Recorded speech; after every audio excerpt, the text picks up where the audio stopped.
Ensuite, tous les rêves n'ont pas le même niveau de conscience et de lucidité. Ça, c'est quelque chose qui est en général très très fort lié au rêveur et à sa compétence. C'est-à-dire qu'une personne qui commence tout juste à se souvenir de ses rêves, elle aura 2-3 images, des bribes d'impressions et de sensations, et elle ne pourra pas en faire grand-chose. C'est comme si je vous envoyais un mail de 2 pages et que vous aviez juste 3 ou 4 mots, vous n'allez pas comprendre grand-chose, vous saurez juste, d'après ces mots-là, le ton du message. Et puis, plus on développe l'habitude de travailler avec ses rêves, plus les rêves vont pouvoir devenir conscients. Alors, donc, j'ai fait une petite progression qui est encore une fois juste histoire de mettre des cases pour le mental, mais ça va je suis à peine capable de me souvenir de mes rêves et c'est flou, à des rêves un peu plus immersifs qui deviennent plus réalistes. Et ça laisse une empreinte au réveil, c'est-à-dire si je rêve que j'étais tout bien dans mon rêve, bah, le matin, je me réveille, je suis bien. Si je rêve d'un truc qui était stressant, le matin, je me réveille stressé. J'ai pas besoin de me souvenir de tout le rêve. Il laisse une empreinte émotionnelle. Euh, un stade plus loin, c'est des rêves très très immersifs où on a l'impression vraiment que tout est réel, complètement réel. Notre conscience et vigilance sont presque normaux. Je vous donnerai bien un exemple. Ouais, on va dire là, je vais vous donner un exemple, par exemple, d'une période où je travaillais beaucoup justement pour apprendre à devenir plus lucide dans mes rêves. Donc, dans mon rêve, je suis dans la table de notre salon, chez nous, avec Valérie, en train de discuter, et je suis en train de débattre. Enfin, on est en train de parler, comme on pourrait avoir une vraie discussion classique, du fait que c'est assez facile finalement de reconnaître un rêve quand il est normal, parce qu'il y a plein de critères très très réalistes, et que là, par exemple, on peut dire avec assertivité que ce n'est pas un rêve, puisque on est dans un univers très connu, très clair et très Et précis. je rappelle que là, il est en train de rêver, hein. Il vous Et je me raconte un réveille rêve. et je me rends compte que bah, autant pour moi, C'était un rêve. mais c'est très interpellant d'ailleurs. Ce moment où on est totalement lucide, on est sûr qu'on est totalement soi, que tout est réaliste et tout est normal, et l'instant d'après, on se réveille. Et ce n'était donc qu'un rêve. Surtout là, c'est encore plus flagrant. Et donc là, la conscience est parfaitement alerte, elle tire ses conclusions, elle réfléchit, Mais elle n'est pas du tout lucide. mais elle n'est pas lucide du fait que l'environnement n'est qu'un rêve. L'étape d'après, c'est on est conscient qu'on rêve. On sait qu'on rêve, On ne mais modifie pas le rêve, mais on a la conscience que c'est pas la réalité ici. On est en train voilà. de vivre quelque chose. Soit il y a des petits éléments qui vous font dire ça c'est bizarre, soit vous avez repris conscience, mais vous n'avez pas encore la capacité à changer le cadre, et c'est très très bien en fait. Ça pour moi, c'est les rêves les plus utiles pour apprendre ou pour sortir de son cadre et pour comprendre des choses. C'est comme si on avait le droit à une visite guidée de notre inconscient. Il peut nous montrer toute une partie d'une expérience, tout en sachant qu'on la mémorise, qu'on en est conscient, et que donc Et, du coup, il y a vraiment là la possibilité de nous faire une conférence et on l'écoute. et je dirais bien, pour moi, c'est un petit peu le bon rapport qualité-énergie. C'est pas impossible à créer, ça demande pas trop d'énergie et c'est quand même vachement utile. Alors que parfois, pour réussir à passer sur le, le level suivant qui est le rêve lucide, ça demande vraiment beaucoup plus d'énergie. Et le rêve conscient, enfin, ça c'est de mon expérience personnelle, je trouve, c'est plus accessible tout en étant très utile et très instructif. Donc je vous encourage à essayer de le développer.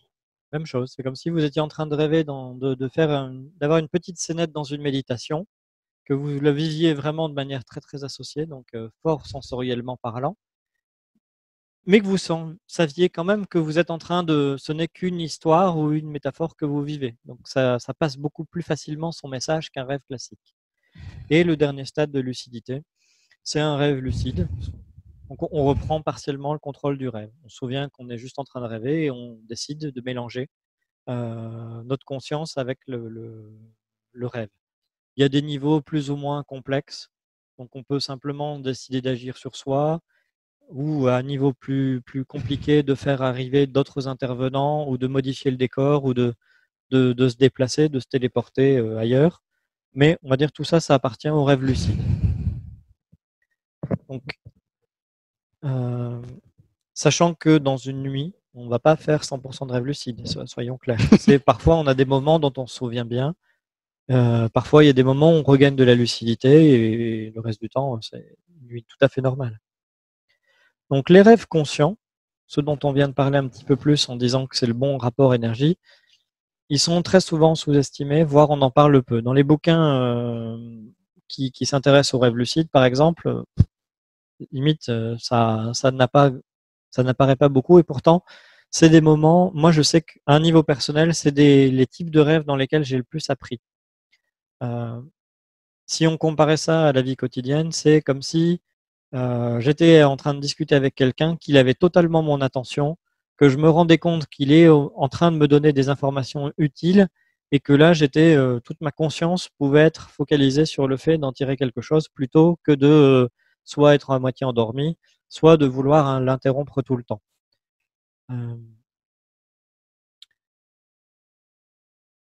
Je vais pas forcément donner d'exemple tout de suite, et je passe au rêve lucide.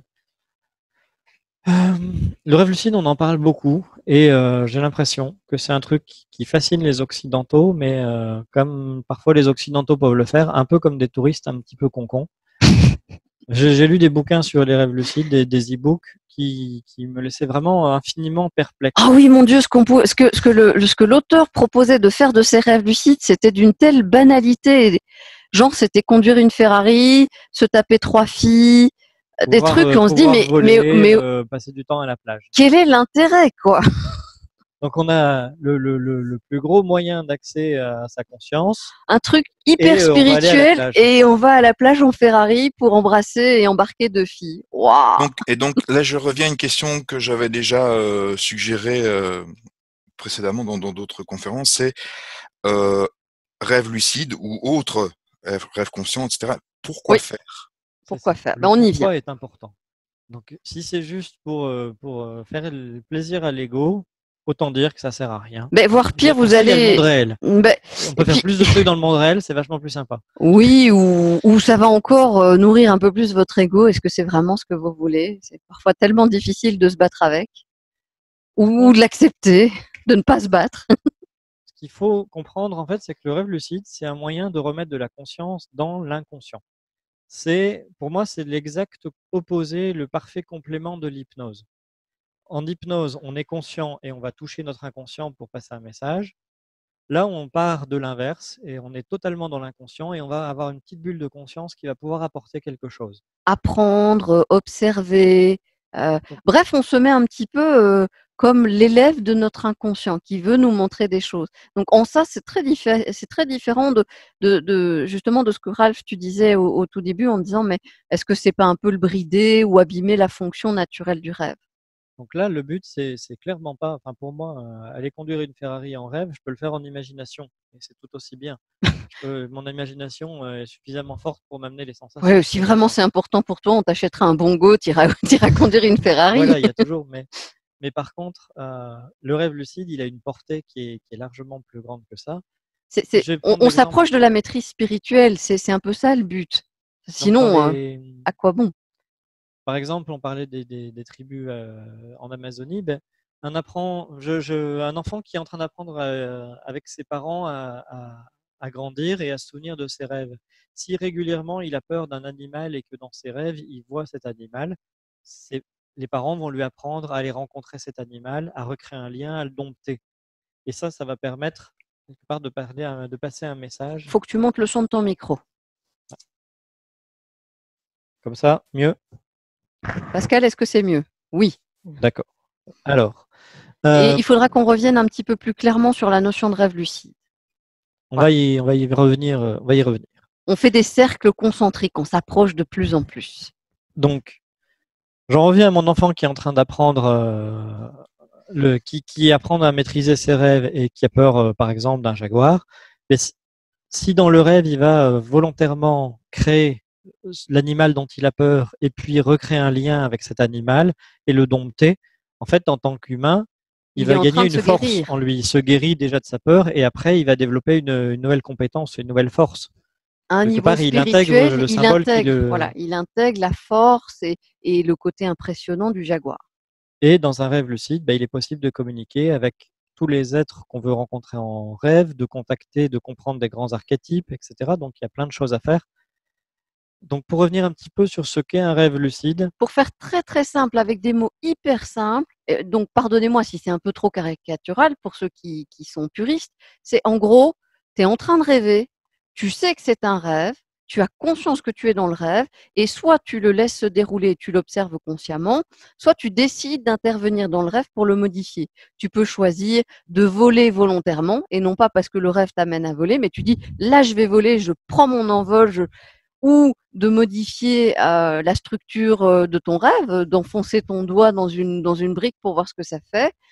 Voilà, c'est un peu ça, un rêve lucide en très très simple. voilà. Alors, pour la petite anecdote amusante, un des premiers rêves lucides que j'ai fait m'a marqué parce que Avec les c'était con. briques, excellent. La compréhension. Comment Voilà. fait-on pour modifier? Eh ben, on va t'expliquer. Donc, dans mon rêve, j'arrive à reprendre conscience du rêve. Donc, il est conscient, il sait qu'il est Olaf, il sait qu'il est en train de rêver. Donc, je me dis, OK, ça y est, j'ai réussi à faire un rêve lucide. J'étais tout Yes! content. Je me dis, donc, je peux modifier la matière. Si je voulais, je pourrais créer quelque chose de dense. Qu'est-ce qui est très dense? Une brique. Je pourrais matérialiser une brique. Et là, dans ma main, l'inconscient entend une mais brique. tu vas me laisser raconter mon histoire, ouais. Entre mes mains, il y a se matérialise une brique de lait.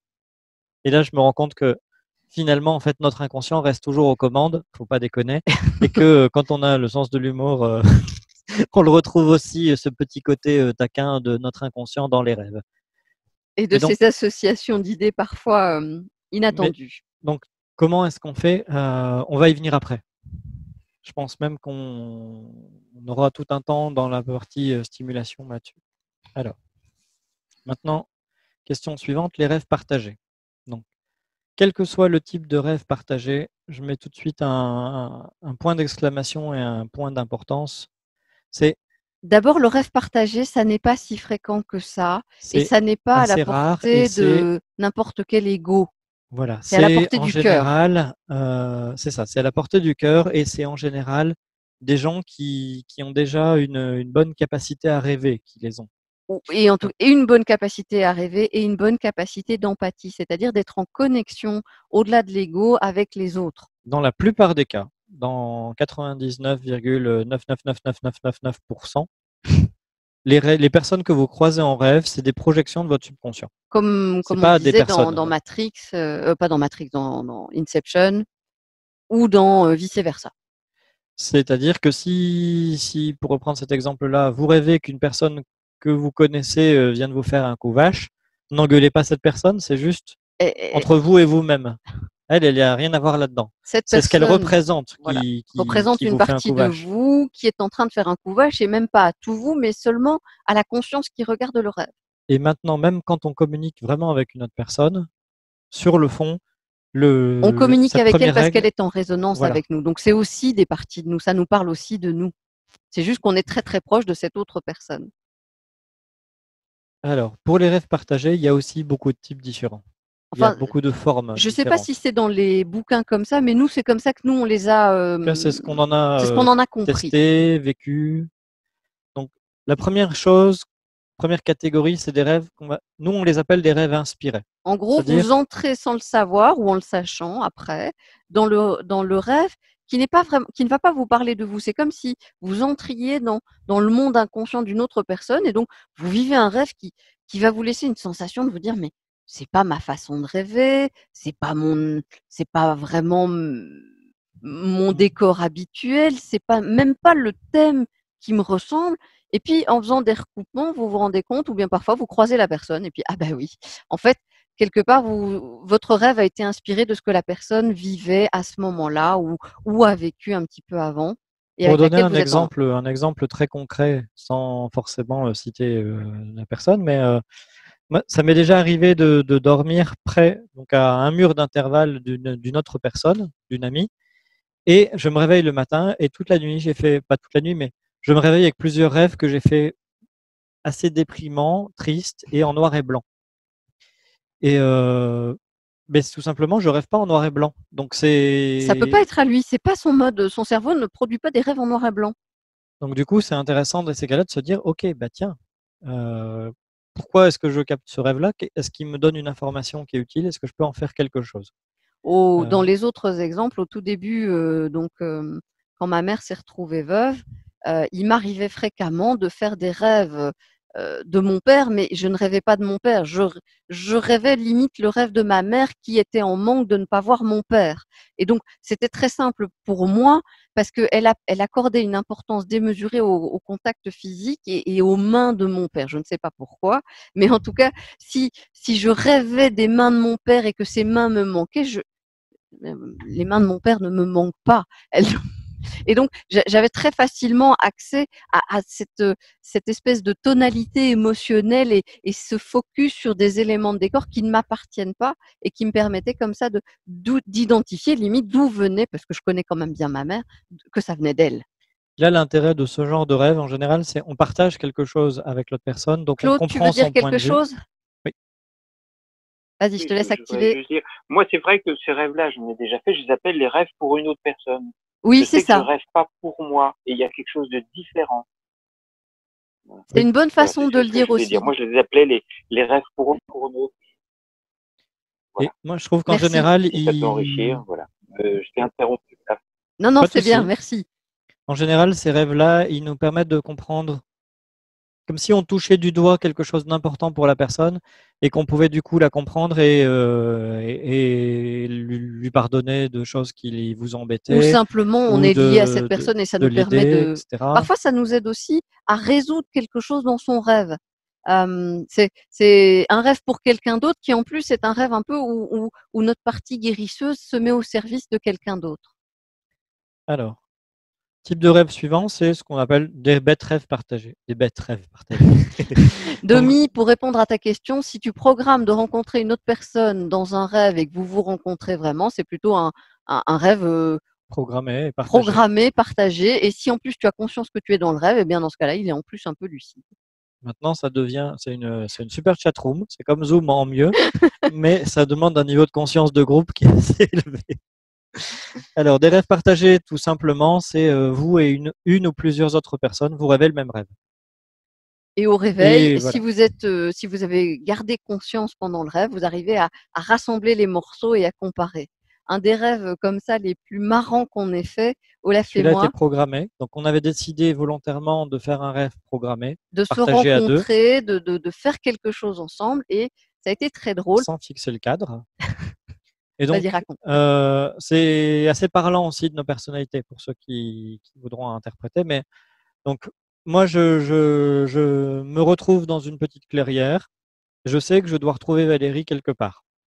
Je commence à suivre un chemin et je demande à un passant quelque part où s'ils savent où elle est. On m'indique la direction. En chemin, je tombe sur une vieille cheminée qui est tout à l'abandon, qui est tout abîmée. Et je me dis, bah, je dois avoir le temps. Je répare complètement la cheminée, je la remets en état, je repars de là, elle brille, il y a un beau feu dedans qui réchauffe, très, très positif. Et j'arrive là où je suis censé retrouver Valérie, et j'arrive sur un beau petit espace d'eau tout agréable, une petite pièce d'eau type une petite mare, où tout brille, l'eau est très pure, très claire, et elle n'est pas là. Et elle, pendant ce temps-là, elle vit la situation en miroir, elle arrive dans une petite Je sais que je clairière. dois rencontrer Olaf, je sais que je dois me diriger vers lui, mais cette clairière dont je démarre, il y a une mare qui est toute sale. Et il faut que j'en prenne soin. Donc, il faut que je remette la pompe, il faut que je purifie l'eau, que je remette de la vie dans cette eau avant d'aller le rencontrer. Et donc, je passe du temps à réparer et à nettoyer ma pièce d'eau, et puis je me mets en route et j'essaye de retrouver Olaf. Et là, à la place où je suis censée le retrouver, je trouve une belle cheminée avec un feu à l'intérieur très intéressant, mais on me dit, il est déjà parti. Et en fait, Donc, notre rêve techniquement, partagé, c'est un rêve croisé. Et ce qui est intéressant, c'est dans la thématique d'Olaf, retrouver et accepter sa force de vie et son feu et intérieur. maîtriser le feu, c'est quelque chose de super important. Et Et en Valérie, vrai, en plus, c'est lui qui allume le feu parce que moi, je suis une clinche pour allumer les feux. Et moi, c'était plutôt de purifier mes émotions. Et en vrai aussi, s'il s'agit de s'occuper. Tu dis? Tu n'entends pas? Est-ce que les autres, vous m'entendez? Oui, ok. Donc, je continue. et moi, tu m'entends? Ouais, ok, ça marche. Et donc, dans la vraie vie, les aquariums et les pièces d'eau, c'est pour Bibi parce que voilà, c'est ma sensibilité. Donc, c'était marrant de voir qu'à la fois ce qu'on avait besoin de vivre, ce sur quoi on était vraiment bon dans le monde réel, tout s'intercroisait dans ce rêve lucide un peu loupé. Autre type de rêve partagé, ce que nous on appelle, je sais pas, peut-être les autres Pierre, rêveurs, vous aurez peut-être un autre Claude, nom, c'est les visites en rêve les ou les rêves rencontres d'âme à d'âme. âme, les rencontres d'âme. C'est des rêves où c'est comme si tout le décor s'effaçait et qu'on allait rencontrer l'âme d'une personne pour délivrer ou pour recevoir un message super important. Limite, le son se met en mode cathédrale, il n'y a plus rien et puis il y a un message très très fort qui passe. Ça peut être avec une personne qui est toujours en vie ou avec une personne qui n'est plus là. Quelque chose de fort en tout cas. Et en général, c'est des messages qui sont importants. Je vais donner des petits exemples comme ça dont on peut parler, mais c'était très mignon parce que on anime un stage d'auto-hypnose où on expliquait à l'époque un peu plus les rêves, et on a une stagiaire qui est là et qui a pu du jour au lendemain presque faire la confirmation.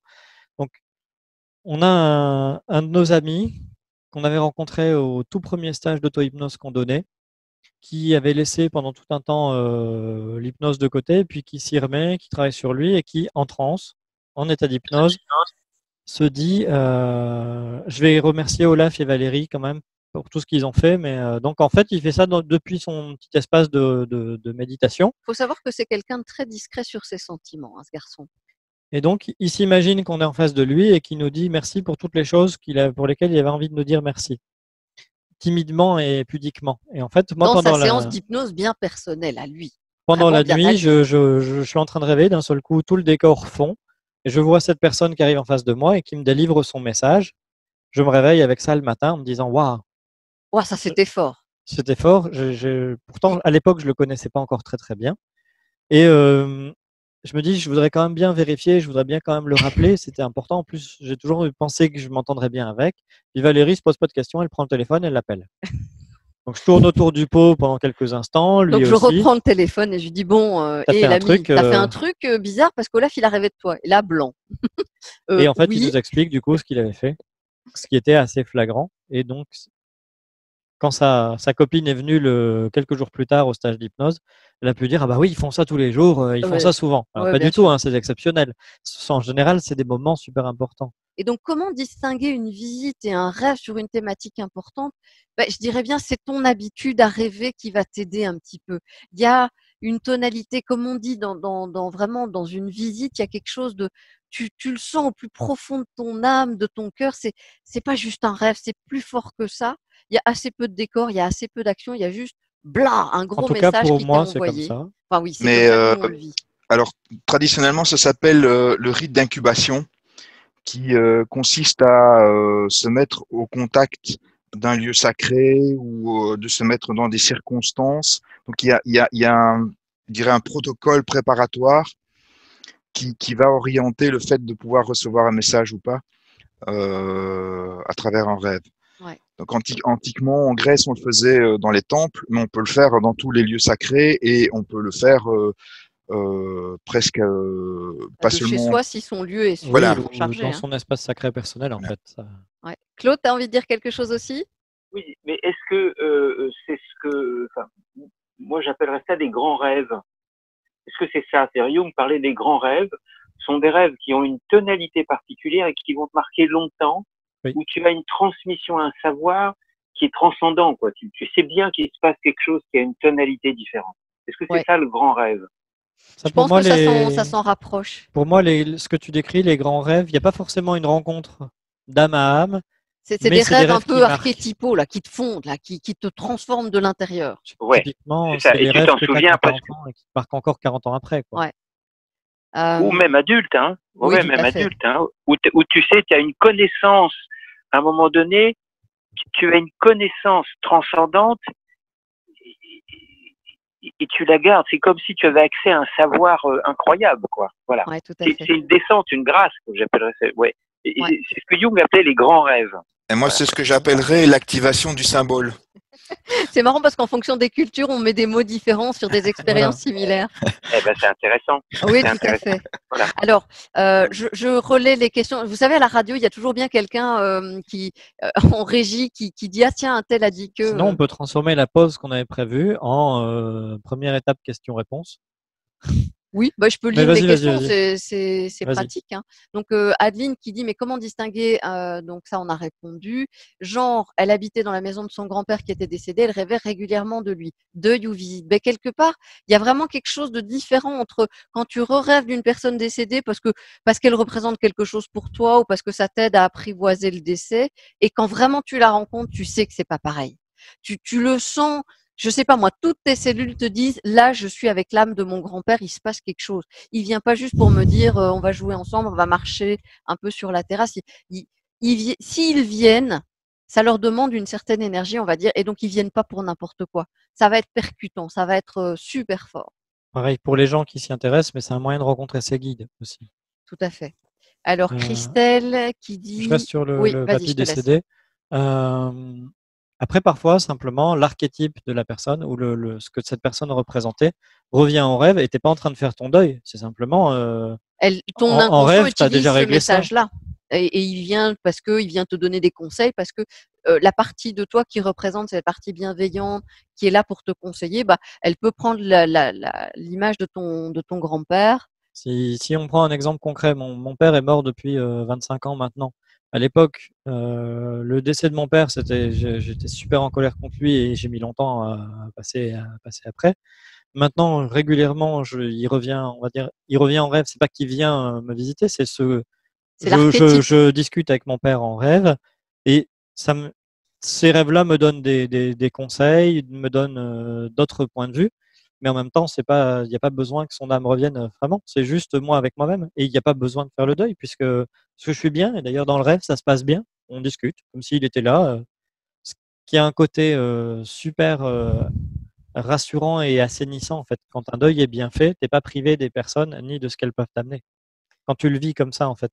Alors, autre question qui concerne plutôt, c'est le thème, je vais résumer, hein, le thème prémonitoire. Donc les rêves où on sait après le rêve que quelque chose va se passer. Plus tard. On dit, eh ben on y reviendra plus tard, me dit Voilà. Olaf. Voilà, donc prenez un peu patience. C'est vraiment la journaliste. Oui. On m'annonce qu'on y reviendra plus tard. Ok, super.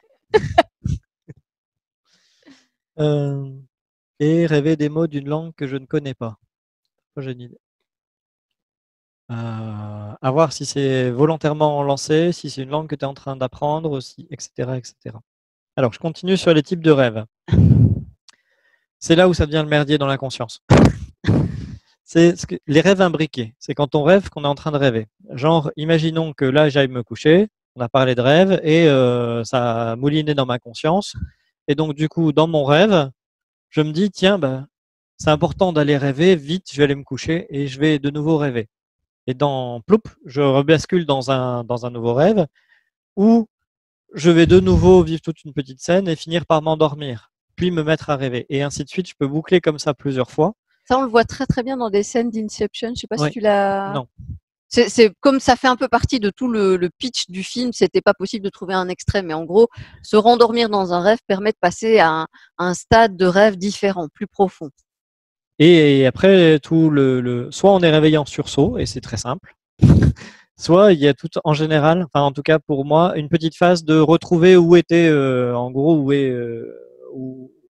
le moment où je reviens à un niveau de réveil normal. Donc à chaque fois, je me réveille pour retourner au rêve précédent, puis je me réveille jusqu'à me réveiller vraiment. En hypnose, on appelle ça des histoires imbriquées. C'est un truc hyper pratique pour créer des amnésies. Le côté intéressant de ça, c'est que ça apprend vraiment justement à repérer les rêves et ce qui n'en est pas. Le côté gênant de ça, c'est que c'est effectivement très déstructurant parce qu'on peut revenir avec une impression d'être encore à moitié en train de dormir et passer son temps à questionner la réalité ou pas à être sûr d'être bien réveillé. Parce que si vous venez de vous réveiller 6 fois d'affilée en vous disant que vous étiez en train de rêver, ben, pourquoi pas 7? Qu'est-ce qui vous fait dire Ça fait un peu bad trip hein, d'ailleurs à un moment donné. On se dit mais quand est-ce que je vais vraiment me réveiller? Mis à part le côté action sur la conscience, moi personnellement, j'en connais pas grand-chose de plus, en tout cas en termes d'intérêt. Pierre, Claude, je ne sais pas si vous avez des éléments à apporter en plus là-dessus. Oui, mais là, on est plus dans des travaux occultes pour aller visiter des temples intérieurs et faire des travaux Passer vers spécifiques. Ouais, d'autres- c'est ça. Je reprends une petite remarque de quelqu'un qui écoute la conférence qui dit mais on n'est pas plus fatigué à faire ça. Si, Si, c'est épuisant. ça fait partie des précautions qu'on mettait. C'est si on veut commencer à travailler avec ses rêves. C'est pour ça qu'Olaf dit tu préfères pas plutôt faire un DUG en aérospatial parce que franchement ça prend du temps.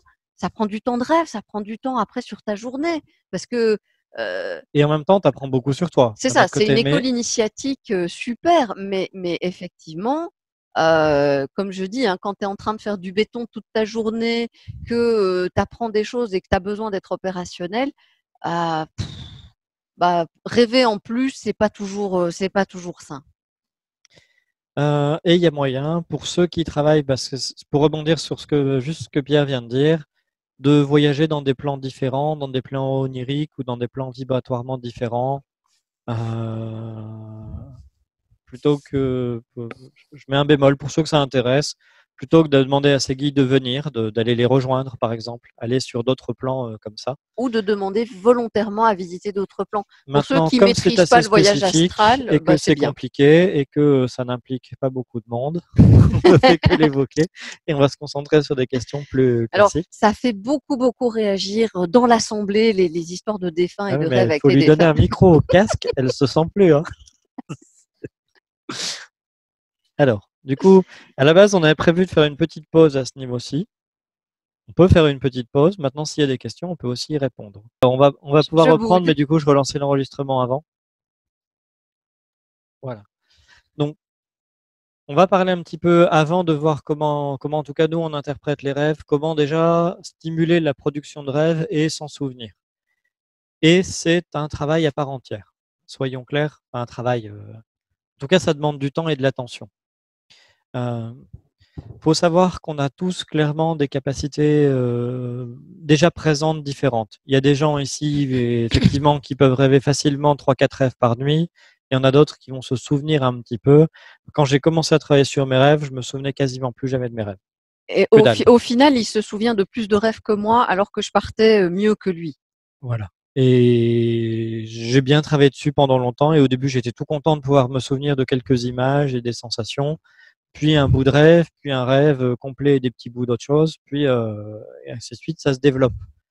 Mais clairement, quand on bosse presque 7 jours sur 7, qu'on donne des formations, qu'on est, ben non, on n'a pas le temps ou Moi, j'allais l'énergie dire pour se concentrer. autant dire que dans des moments où on donne beaucoup de formations et qu'on travaille beaucoup en même temps, ben on rêve quand même énormément. On rêve énormément, mais on ne peut pas y travailler de la même façon. On ne peut pas mettre notre énergie partout de la même façon.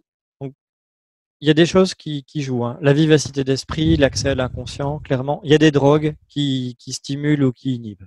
Il y a des drogues qui clairement endorment la capacité à Et rêver. pas que, enfin, il y a des drogues au sens illicite du terme, et puis il y a des drogues licites, des médicaments ou l'alcool ou des choses comme ça qui vont perturber votre façon de rêver. Mais dans tous les cas, apprendre à bien se souvenir de ses rêves, ça va demander du temps de toute façon. Donc, si ça vous intéresse, dites-vous que vous vous lancez pour un travail qui va durer pendant longtemps et qui doit être le plus tranquille possible et le plus naturel. Ça sert à rien de vouloir Se mettre s'acharner. la pression n'a jamais Voilà. aidé quelqu'un à apprendre plus vite. Ça, quel que soit le domaine. Et là, ce serait vraiment comme si vous vouliez, si vous voulez aller vite pour vous souvenir de vos rêves, c'est comme si vous vous lancez maintenant en vous disant, dans 15 jours, je vais faire un marathon et que vous courez pas. C'est pas la peine. Autant se dire, je vais prendre mon temps et ça va se développer. Et ça va aller bien. Alors, la première chose, la plus importante, ce qui aide le plus en général pour se souvenir de ses rêves, c'est de les noter. Et ça peut sembler fastidieux ou ça peut sembler une évidence évidente, mais non. Ça marche vraiment fort. Les noter, les écrire, les dicter. Réveiller son pauvre conjoint. Tout ça, ça marche bien. Je serais même tenté de dire quand même que les noter et les écrire, en tout cas ceux du matin, ça fixe encore plus la concentration parce que ça met vraiment une touche Puis d'attention. ça vous implique. Le fait de prendre sur vous, de prendre le petit cahier, de vous dire ah oui, j'avais dit que j'allais m'en souvenir, je le note. C'est une implication supplémentaire que juste le dire à quelqu'un d'autre. Il y a une chose qui est quasiment sûre à 100%, c'est les rêves que vous ne notez pas, auxquels vous ne prêtez pas plus d'attention que ça, vont disparaître. Même s'ils vous semblent marquants, même si vous vous levez le matin et que vous dites celui-là, je peux pas l'oublier. Le temps que vous arriviez sur votre douche, il y en a 90% qui seront partis. C'est important d'y attacher de l'importance, de l'attention et de les fixer le plus possible dans la mémoire. Donc, des petits trucs, un Antonin veut aide-mémoire. dire quelque chose. Vas-y, Antonin. Antonin, vas-y, je t'ai mis ton micro. Ouais, c'est bien. D'expérience, je suis un peu dans le noir, désolé. D'expérience, c'est très clair. Moi, je travaille là-dessus depuis quelques mois. Et en fait, au plus on les note, au plus on s'en souvient. C'est vraiment Au ça. plus on en récupère, c'est Et clair. au plus on peut en c'est ça récupérer. qui est bluffant, quoi. C'est pareil. Moi, je suis parti vraiment, j'avais vraiment du mal à me souvenir de quoi que ce soit. Et j'ai gratté des cahiers et après, il n'y a plus besoin, en fait. Et malgré tout, dans les périodes où je veux retravailler sur mes rêves, je reprends le temps de les noter. Donc, un bloc-notes. Le fait d'écrire, ça a un côté très pratique parce que quand vous dictez, vous notez vos impressions sur le coup. Il faut les réécouter déjà. Personnellement, je trouve que ça prend du temps. Mais en plus, on a une vision à froid qui est beaucoup plus marquée quand on lit que quand on réécoute.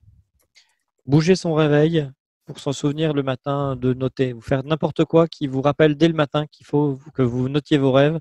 Parce que je ne sais pas vous, mais moi, le matin, en général, je suis dans le coltard et je me souviens pas que la veille au soir, je me suis endormi en me disant, je vais me souvenir de mes rêves. Donc, il faut que direct, dès le matin, j'ai un petit truc qui me le rappelle. Alors, il y a une remarque qui parlera à Pierre. Il paraît que quand on active les chaînes musculaires, on risque de perdre ses rêves. J'en parle. Et Ralph qui dit, mais la sensation d'un rêve peut persister dans le corps, même si aucun détail ne reste. Tout à fait. Absolument. Le corps a sa propre mémoire du rêve qui peut être très, très tenace. Si on rêve qu'on vient de se prendre 3 balles dans le ventre, ou qu'on a été même empoisonné, si on l'oublie, on le sent, on va sent la garder chaleur, tout à une fait. sensation qui touche. D'ailleurs, c'est un peu l'intérêt des rêves. C'est même si on s'en souvient pas, en fait, ils ont passé un message. Je prends toujours l'exemple de me dire, il y a des expériences fondatrices que j'ai vécues quand j'étais enfant qui m'ont impacté. Elles m'ont touché, elles m'ont donné des grosses émotions, elles ont joué sur mon caractère à l'époque. Et en fait, là, je m'en souviens absolument plus. Et pourtant, c'est encore quelque part dans ma psyché. Les rêves, c'est pareil. Il y a des rêves très intenses, même si on s'en souvient pas ou qu'on n'évalue pas à quel point ils ont été importants, ils ouvrent des portes. J'ai vécu des rêves, on va dire, un peu transcendants où je vivais des choses très profondes. Ces moments-là, en fait, ont ouvert une porte. C'est comme si j'avais connecté à une émotion, une sensation en me disant, waouh, c'est possible de vivre ça. Et du coup, il y a la mémoire musculaire, il y a la mémoire du corps qui sait que ça existe et qui peut le retrouver dans le monde réel. Mais bon. Le réveil doit être progressif et il faut que vous prévoyiez du temps. Donc, si vous mettez le réveil genre 5 minutes avant de devoir être prêt, ne vous leurrez pas, vous aurez beaucoup de mal à garder un souvenir de vos rêves. Parce que ça aide de pouvoir se rendormir aussi. Retrouver la position dans le lit, se dire à quoi je rêvais, c'était quoi mon rêve. Ce que Christelle disait tout à l'heure, le fait de se rendormir et d'en profiter et puis de vivre ça comme une expérience, ça c'est un moyen de retrouver aussi son rêve. Et vous notez ce que vous avez, c'est-à-dire il n'y a pas de bête rêve. Il n'y a pas de tri à faire au début. Si vous n'avez que 3 images, vous notez vos 3 images et vous êtes content avec ça parce que les 3, elles deviendront peut-être 4, qui deviendront 5, qui deviendront une scène. Si vous avez juste une émotion, genre sensation bizarre de me réveiller un peu chafouin, vous notez ça tel que vous le vivez. Parce que peut-être que c'est le point de départ. C'est comme si vraiment à chaque fois que vous notez un rêve, vous envoyez un message à votre inconscient. Ça m'intéresse de rêver, je veux m'en souvenir. Et ça, c'est peut-être le plus important, je pense. Et après, une fois que vous êtes réveillé et que, genre, si vous vous émergez le matin comme des gens civilisés, genre tôt, entre midi et 2, par exemple, ou le soir, vous relisez vos notes de rêve. Là, il sera temps et à la limite, d'essayer de les comprendre. Comme ça, vous permettez vraiment à votre corps et à votre esprit de se nettoyer de l'impact du rêve et ça vous permet de le revoir à froid. C'est nous ce qu'on appelle la lecture à froid. On se détache, c'est comme si on lisait le rêve de quelqu'un d'autre et ça devient plus intéressant, plus facile que quand on est encore tout dedans. Voilà, c'est pas quand on sort du rêve que c'est le bon moment pour l'interpréter, à moins d'avoir vraiment l'habitude ou de comprendre ou de sentir son impact. Donc, parlant de ça, il y a une question, c'est comment faire quand on commence un mauvais rêve, on se réveille, on se rendort et le même rêve continue. Bah, Et si tu étais curieuse de savoir ce voilà, qu'il a à te dire, le rêve, plutôt que de dire c'est un mauvais rêve, donc de le classifier, et si tu te laissais faire, comme je disais, même les cauchemars les plus terribles ont quelque chose de bon souvent à nous apporter, voire même quand on commence à apprendre un petit peu le langage de l'inconscient, on se dit ah ouais mais c'est génial, ah mais super ce cauchemar, magnifique. Bon, on a dégusté, émotionnellement c'était pas drôle, mais c'était parfois très utile. Et puis, bah, si tu veux vraiment le stopper, le meilleur truc à faire, c'est tu te lèves, tu vas prendre ta douche et tu commences ta journée. Là, t'es sûr, tu rêveras plus. si c'est en début de nuit, Pas de bol. tant pis. Ou alors tu réveilles ton copain, tu parles d'autre chose, vous faites un câlin, puis tu te rendors, t'as peut-être une chance de repartir sur autre chose. Alors, ce qui est intéressant, ce qui est important en fait, c'est que les rêves, il faut les noter tout de suite quand ils sont frais. Et donc, vous allez avoir besoin de faciliter votre accès à cette mémoire fraîche. Donc, on l'a dit, il faut avoir des éléments tout de suite pour noter votre rêve qui soit porté, donc que ce soit un dictaphone ou un bloc-notes, mais il faut que ça soit accessible au moment où vous en avez besoin. Hein. Si vous devez vous lever et aller jusqu'au bureau pour Bah, vous noter l'avez votre rêve, oublié, c'est trop tard. vous avez perdu une grosse partie. Moi, le petit truc que j'utilise, je le donne, c'est de bouger mon réveil et de mettre le bloc-notes à la place. Comme ça, il cherche le réveil et il tombe sur le bloc-notes. Ça lui rappelle qu'il doit Accessible. noter. Un petit truc, justement, vous parlez de mémoire musculaire, reprendre la dernière position dans laquelle vous étiez dans le lit quand vous rêviez, ça aide à se retrouver, à retrouver le rêve. C'est comme quand on a quitté une pièce et on ne sait plus pourquoi on est allé dans une pièce, on retourne dans l'autre pièce, on se remet à la même place et parfois la bonne idée revient. Là, c'est pareil. Vous vous mettez, genre, si vous êtes retourné pour appuyer sur le bouton de votre réveil, vous vous remettez dans la même position, vous allez retrouver plus facilement des bribes. Vous aurez besoin, pour obtenir plus de détails et vous souvenir un peu de la chronologie du rêve, il suffit de se replonger un tout petit peu. Vous partez, enfin, il suffit. Quand on a l'habitude, il suffit de partir sur une des dernières images marquantes et puis après, de s'accrocher à cette image-là, de se replonger dedans au niveau des sensations et on arrive comme ça à récupérer les éléments perdus. Alors, un petit truc qui aide aussi à fixer la mémoire, c'est un conseil qui peut être bon ou pas bon selon comment vous êtes, c'est de dire à voix haute les éléments que vous voulez conserver. Si par exemple, je rêve, je suis à la piscine et je suis avec Valérie et Pierre et on est en train de boire un cocktail et Pierre fait la gueule parce qu'il n'y a pas de chocolat, par exemple, un rêve complètement invraisemblable, dans ces cas-là, le dire à voix haute, presque ça force ma mémoire à se focaliser dessus. C'est comme si je l'avais verbalisé, donc je l'ai emmené dans le monde réel. Le truc, c'est que si vous faites ça souvent, il est possible que, vous ayez l'air con, mais surtout que vous preniez l'habitude de parler en dormant. Donc et là aussi, vous aurez l'air con.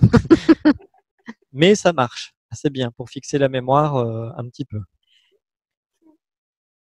Ensuite, donc pour reprendre la question que Ralph posait tout à l'heure, c'est est-ce qu'il y a des niveaux de conscience où on rêve? La théorie théorique, c'est que on rêve tout le temps mais qu'on s'en souvient pas. Enfin, on rêve pas tout le temps, on rêve toutes les nuits. Toutes les nuits on rêve mais on s'en souvient pas. Et que en général, en théorie, ce serait pendant le sommeil paradoxal. Ce que je répondais à Ralph, c'est moi personnellement de mon vécu, j'ai rien qui affirme, qui me fait dire que cette théorie soit vraiment vraie. Et je résumais ça en disant c'est pas parce que je vais à la piscine que je suis obligé de nager. C'est pas parce que je suis en état de sommeil paradoxal que je dois forcément rêver.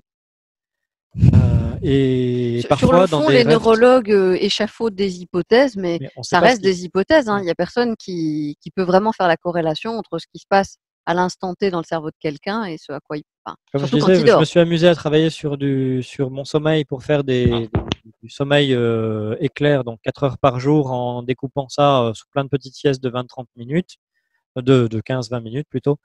On plonge dedans, on part très très vite en sommeil très profond, on alterne. Moi, je rêve dans ces moments-là. Moi, je rêve, et en général, c'est des rêves qui ont. Voire même, je commence à rêver que je suis pas encore endormi. Ça, c'est toujours un peu dramatique pour tout le monde. Donc, est-ce que on rêve forcément que pendant les phases de sommeil paradoxal? Je ne sais pas. Par contre, un truc est sûr de mon expérience personnelle, je pense que ceux qui rêvent beaucoup auront le même truc, c'est on peut les stimuler et on peut forcer un petit peu le travail pour que les rêves arrivent. Et puis, Il je y a vous des dirais choses qui bien, produisent plus de rêves. la médecine étudie des gens qui sont soit malades, soit lambda, des gens normaux, c'est-à-dire, merci Claude de plus soyer, Il voilà. n'étudie pas un Ils rêveur entraîné n'étudient à pas rêver les 15 rêveurs. Et ils vont cataloguer comme étranges la plupart des initiés, la plupart des gens qui travaillent sur eux. On sort des catégories médicales habituelles. Donc, voilà, laissons tomber. Je partage. J'ai vu une Ouais. conférence il y a pas longtemps d'une Française qui est chercheuse. Et quand j'écoutais sa conférence, elle prend un échantillon et elle vérifiait qu'il n'y avait pas grand monde qui se rappelait de ses rêves. Et je me dis, toutes les personnes qui viennent me voir, des gens autour de moi, et moi-même, on ne doit pas être dans cet échantillon-là. C'est ça. Et même les rêves qui sont faits ne sont pas des rêves lambda, quoi. Donc ce sont des gens qui ont déjà un parcours ou qui ont cette capacité pour la plupart à pouvoir rêver assez facilement et se souvenir de leurs rêves. C'est ça. Oui, Donc, voilà.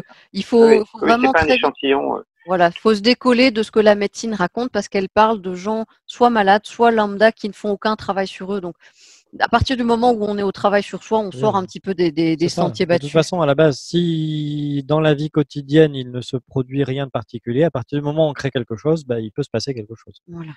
Alors, première méthode pour stimuler ses rêves, c'est bêtement, simplement à la volonté ou à la demande. La méthode classique, simple, c'est on s'endort et avant de s'endormir, on garde très très fort en tête ce qu'on veut. Donc, On rêver pose plus, une se souvenir du question, rêve, se souvenir de son rêve, programmer quelque chose éventuellement choisir, en fait, qu'on va y comme faire. pour programmer.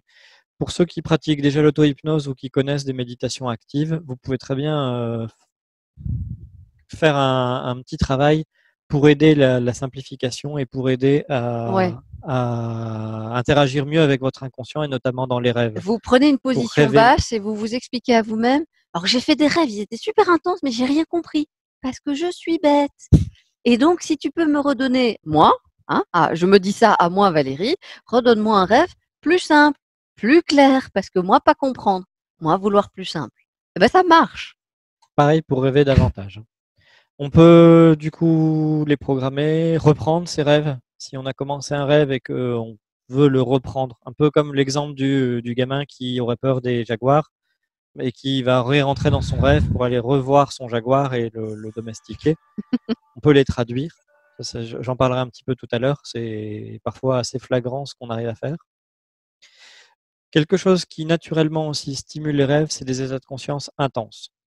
À chaque fois qu'on vit des moments qui sont intenses au niveau de notre conscience, au niveau émotionnel, donc soit des moments de vie qui nous touchent particulièrement, En vrai, soit des moments dans les séances d'hypnose, de méditation, de transe, quelle qu'elle soit. Ça met en mouvement énormément de choses dans notre psyché, dans notre inconscient, et du coup, ça ressort dans les rêves, en fait. Souvent, ce qu'on voit parmi nos stagiaires qui commencent l'auto-hypnose, c'est que même s'ils ne travaillent pas sur leurs rêves, le fait de basculer en état de conscience modifié et de lancer des changements à l'intérieur d'eux restimule et mobilise le matériel du rêve et du coup, ils rêvent plus, ils dorment mieux, différemment et il se passe des choses dans leurs rêves qui ne se passent pas avant.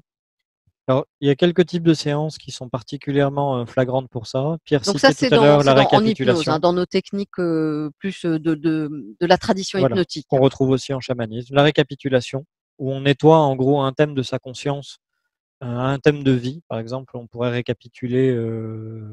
Les que sa compagne est dans les bras Voilà, d'un on reste autre. sur les séances qui lancent juste un travail intuitif, où on demande en gros à notre inconscient de Vas-y, nous planche sur un domaine, aide-moi à guérir, aide-moi à arrêter de fumer, aide-moi à être plus heureux dans ma vie. Et puis, du coup, ça lance plein de processus inconscients. Donc, évidemment, souvent, ça se traduit dans les rêves. Toutes les séances de type, pour ceux qui connaissent les niveaux logiques, donc des séances où on va aller toucher les niveaux les plus profonds de l'être pour faire ressortir ce qui est important pour soi, en gros. C'est comme si on mettait un grand doigt bien profond là où l'âme a besoin de se dire ça me manque trop, j'ai besoin de le faire. Ça, quand on le fait en hypnose, en général, la personne, elle fait beaucoup de rêves dans la période qui suit.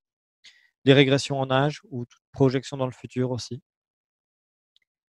Avant de partir sur le travail postural, une étude qui a été faite notamment sur l'hypnose et les rêves, une étude, et pourtant il y a moyen d'en faire pas mal, mais qui est intéressante, c'est on prend des différents patients et systématiquement on demande aux hypnotiseurs qui les guident de faire des suggestions pour dire que pendant la semaine qui suit la séance, les personnes vont vivre un rêve particulièrement important en rapport avec la thématique qui a été travaillée et qu'ils vont le comprendre.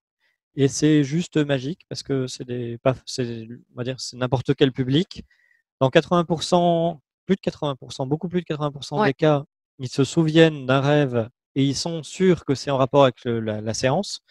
Et dans 50%, quasiment, ils arrivent même à le comprendre. Donc c'est action-réaction assez flagrante.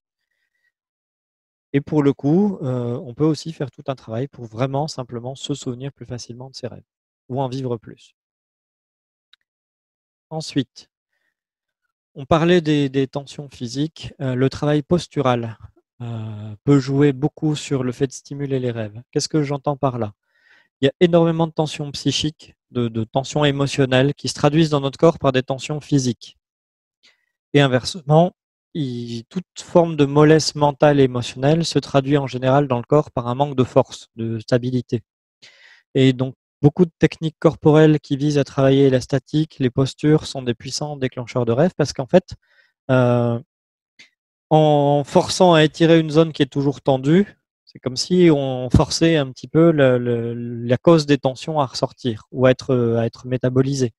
Donc ça ressort notamment dans les rêves. C'est somatique, c'est quelque chose, c'est le corps qui parle, l'inconscient du corps parle à travers l'inconscient des rêves. Et inversement, parfois, quand on renforce son corps et on renforce une zone, ça montre aussi toutes les difficultés qui faisaient que cette zone-là n'a pas été forte, et ça se retraduit aussi dans les rêves. Donc, il y a certaines disciplines, typiquement, je pense au yoga, au hatha yoga, quand on met une intention, à l'Angelica yoga, qui allie des postures avec un travail sur des états de conscience vraiment ciblés et purs, ça stimule énormément les rêves, très très fort. Et même, c'est un raccourci assez phénoménal pour moi pour les rêves lucides ou conscients. Là, je sais pas, Pierre, si tu as... Dans les arts martiaux internes, le rêve lucide, en tout cas le rêve conscient, d'abord, qui apparaît souvent par un travail intense sur la posture. Donc il y a toute la notion de rappel à soi. Étrangement, on parlait tout à l'heure à la fois de lâcher prise, de laisser faire les choses, mais laisser faire les choses parce que on est centré, parce qu'on est cohérent avec soi-même. C'est quand ça apparaît, ça montre qu'il y a quelque chose qui est intégré par rapport à la posture, et c'est un peu le sas qui permet d'entamer le réel travail alchimique en fait. Et on sait, on entend hein, quand l'élève vient et il dit voilà là tiens j'ai fait tel rêve et j'étais dedans, je pouvais aller où je voulais. Euh, Ça va, on peut passer à l'étape suivante. Il y a vraiment la même chose, en l'occurrence, je pense moi à l'Angelical Yoga, ou dans le yoga de manière générale avec des états de conscience choisis, où à un moment donné, tu as des rêves qui commencent à sortir et tu sais que là, c'est le début tu prends conscience de ce qui est là et donc tu peux commencer à travailler dessus. Tu as le matériel qui est chaud. Ça, c'est un témoin en fait que euh, tu restes, comment dirais-je, Centré. centré. Il y a un éveil qui est là. Tu restes conscient de toi-même. C'est prêt, quoi. Ouais. Ensuite, pour programmer ses rêves maintenant, il y a plein de méthodes, plein de possibilités. On a parlé de la plus simple qui est de s'endormir en se disant qu'on veut une réponse à une question ou qu'on veut rêver plus ou qu'on veut reprendre un rêve. L'hypnose marche vraiment bien. Ou toute méditation faite. C'est ça, tout état de conscience modifié, vous avez un accès, ça vous permet d'aller jusqu'au cœur du linge, dire ce que vous voulez, quoi. À quoi ça va servir concrètement? On va aller depuis tout pêle-mêle. Déjà, choisir le thème des rêves, les émotions qu'on va vivre et le fond. Qu'est-ce que ça peut avoir comme intérêt? Si je suis dans une période où je suis tendu, anxieux ou stressé, je peux très bien programmer un rêve où je me sens vraiment tranquille, détendu, relâché et où je me sens libre. Et du coup, je commence ma journée sur une note où d'un seul coup, j'ai lâché un paquet de tensions. C'est super utile, rien qu'en soi. On peut programmer ses rêves pour poser une question et avoir une réponse. Je reprends l'exemple de la prof qui se posait des questions avec ses élèves ou Ça nous arrive plein de fois. voilà. Hein. Est-ce que ce projet-là, qu'est-ce que je pense au fond de moi de tel ou tel projet, de telle chose? Si un exemple comme ça, qui ne nous concerne pas, mais qui pourrait. Je donne une idée là, on vient d'acheter une école, enfin des locaux pour une école. On aurait très bien pu demander en rêve pour les locaux précédents. On l'a fait en méditation Voilà. et c'était pas clair, mais on C'était pas sentait bien clair. qu'il y avait quelque chose. En rêve, ça nous aurait peut-être donné un truc du genre, on avait des grands locaux, mais ils étaient vides, tristes, même s'ils étaient beaux, par exemple. Qui nous aurait fait dire, bon, est-ce que c'est ça qu'on vise? Si dans ces locaux-là, les nouveaux locaux qu'on a choisis, au contraire, on se voit en train de retaper le décor, d'avoir des relations saines et chaleureuses avec les gens qui viennent, on peut se dire, ok, bah ça c'est une réponse à part entière de notre âme qui nous dit ce qu'elle en sent. Par exemple. On peut programmer un travail. Alors là, c'est pour les personnes qui font de l'auto-hypnose. C'est super pratique. Ou qui connaissent des techniques de développement personnel et qui ont un accès à leur inconscient. Hein. Donc, en hypnose, par exemple, on peut programmer du recadrage automatique, c'est-à-dire laisser l'inconscient choisir chaque nuit quelque chose qui a dérangé, le laisser identifier ce qui a dérangé, le laisser chercher ce qu'il y a d'important à en garder, trouver d'autres solutions, les mettre en place. Simplement. Voilà. On a fait ça à des soirées auto-hypnose. Toute technique qui a été suffisamment utilisée pour qu'on l'ait vraiment comprise, qu'on ait compris le système, on peut la rendre presque automatique. Quand il y a un déclencheur, genre là j'ai eu un problème dans ma journée, je veux que ça se mette en place. Donc soit on le fait volontairement, soit même on le programme automatiquement. À chaque fois qu'il y a quelque chose qui dérange, tu te mets en route. Le défaut de ça, qui apparaît assez clairement, c'est que curieusement, notre inconscient n'a pas beaucoup d'esprit d'initiative. Enfin, en tout cas pour moi. Il a un sens des priorités qui diffère du nôtre. Ce que j'ai remarqué, par exemple, c'est que le recadrage est une technique qui pourrait fonctionner sur plein de trucs. Mais si j'explique à mon inconscient de mettre en place un recadrage automatique sur tel et tel exemple, un exemple sur de l'émotionnel, bah, spontanément, il va l'appliquer sur de l'émotionnel, mais il ne va pas penser à l'utiliser pour un apprentissage. Après, c'est peut-être spécifiquement ma façon de fonctionner. Ouais. On peut forcer stimuler et accélérer un apprentissage ou le fait de ranger un peu ses pensées. Genre, quand on s'endort et qu'on a la tête pleine de pensées parce qu'on est un peu fouillis, se demander à rebooter en gros presque. Parce que là, l'inconscient m'a donné une énorme part d'action pour vraiment classer les pensées, les clarifier et les rendre beaucoup plus accessibles. Et le lendemain matin, d'un seul coup, on voit les choses beaucoup plus clairement. Ça, moi, je le fais souvent et c'est vachement pratique. Un autre truc qu'on peut faire quand on a du temps et qu'on a envie de se rendre disponible, c'est volontairement de laisser sa bulle de conscience ou sa bulle d'inconscient, je sais pas trop, je me pose toujours la question, et la laisser à disposition de quelqu'un qui en aurait besoin, qui pourrait en avoir l'usage pendant votre nuit. En gros, vous vous endormez et vous mettez votre force psychique à disposition de quelqu'un qui en aurait besoin et qui dormirait aussi et dont l'âme pourrait avoir besoin de vous. Ce qui permet souvent de générer des rêves pour d'autres, comme disait Claude, ou bien ce que nous on appelle les rêves inspirés. Après, on peut vouloir non pas rendre service à quelqu'un d'autre, mais aller visiter ses guides, aller visiter des plans de conscience. Par exemple, si vous faites du travail, je sais pas, avec les archétypes chamaniques ou avec les anges, vous pouvez très bien vous dire, cette nuit, j'aimerais vraiment aller visiter le plan de tel archétype ou le plan de tel ange pour mieux le comprendre, pour mieux l'assimiler pour moi. On peut ensuite demander à traduire un rêve. Moi, je l'ai fait pas mal pendant un temps, ce qui a rendu mes rêves beaucoup plus compréhensibles et m'a permis de mieux les comprendre. Le meilleur exemple, je le cite tout le temps, hein, c'est con, mais celui-là, il était vraiment flagrant. Il était tellement flagrant qu'il sert un peu de caricature. Je fais une séance d'hypnose, d'auto-hypnose pour travailler sur une allergie qui m'embête. Et j'ai un rêve, je me demande après, comme je doutais beaucoup de moi à l'époque, et sur les allergies, ça a été un travail compliqué, je me dis, je vais demander une réponse en rêve pour savoir à quoi on en est, si ça a avancé. J'ai un rêve, je vois bien que c'est un rapport, je comprends absolument rien. C'est tiré par les cheveux, ça va dans tous les sens. Du coup, je me refais une petite séance en repensant fort à ce rêve et en disant, objectivement, j'ai rien compris. Je voudrais vraiment que mon inconscient simplifie les choses. qu'il utilise vraiment des symboles que je comprenne bien, des explications que je comprenne bien. Je rêve là-dessus, un rêve beaucoup plus clair, mais qui me laisse encore beaucoup de doutes, où je me dis, ouais, mais je pourrais l'interpréter comme ça, ou comme ça, ou comme ça. Si vous connaissez Olaf, ça c'est Olaf qui doute. Et du coup, je refais le même truc en me disant, bah, puisque ça a marché une fois, je peux peut-être aller encore plus loin. Moi, Et très très con. Moi, vouloir rêve plus simple. voilà, Encore. moi, plus simple. Et du coup, je me retrouve dans mon rêve, je me retrouve sur le bord de la rue, à écouter une conversation de deux personnes qui parlent. Il y en a un qui dit à l'autre, alors ça s'est bien passé ta séance, t'es allé voir un hypnotiseur pour tes allergies? Et le gars répond, oui, oui, oui, oui. Moi, l'hypnotiseur, il m'a dit que dans mon inconscient, tout était réglé, mais que le mental voulait pas l'accepter. Et là, il y a quelqu'un qui Et lui fait quelqu'un top me top tape sur sur l'épaule dans l'épaule. mon rêve en me disant, c'est bizarre que vous ayez entendu cette conversation. Voilà, là, ça c'est, je pense que Là, c'est du rêve traduit de traduit de traduit.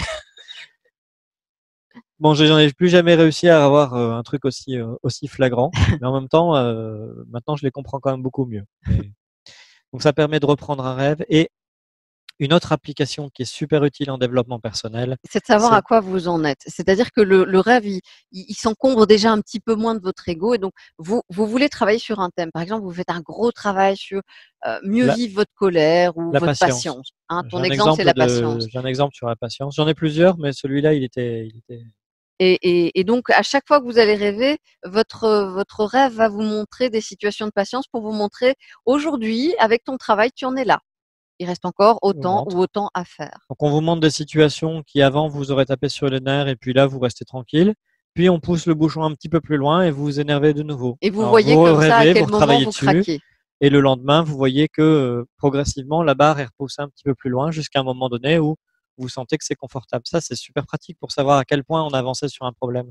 Ça, il y a des thématiques comme ça en développement personnel, en psychothérapie, qui reviennent souvent. On se heurte toujours à la même problématique, mais de plus en plus de manière subtile. Bah, ça permet de le savoir.